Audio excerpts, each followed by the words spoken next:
In this short video, I'm going to show you how to use model portfolios which have been uploaded to your subscription either by the subscription manager or via your firm's white label. Now, the first thing to do is to update the start date of the plan if you haven't done so already. That way you'll preserve the old plans as they were before the changes you've made. So I've already updated this plan.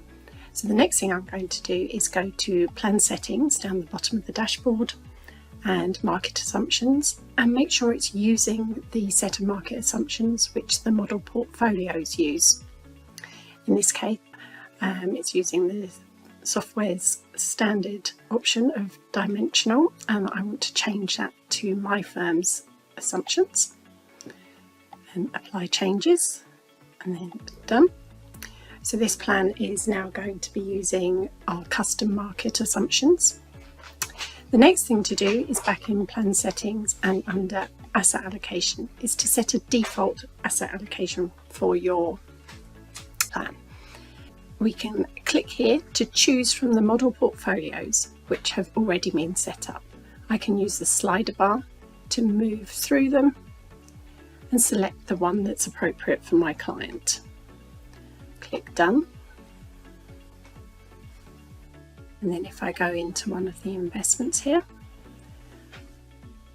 go to Growth and Portfolio, I can see that default there. Now, existing investments and pensions will only be updated when you change the default if they were already using the default model portfolio.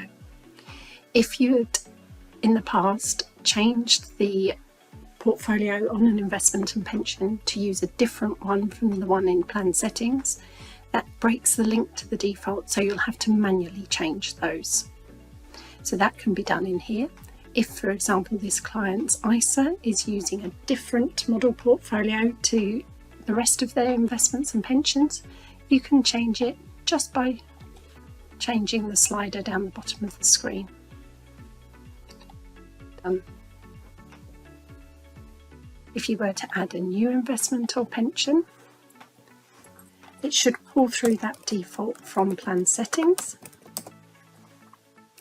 I go into Growth here and change this to Portfolio Holdings and click Portfolio.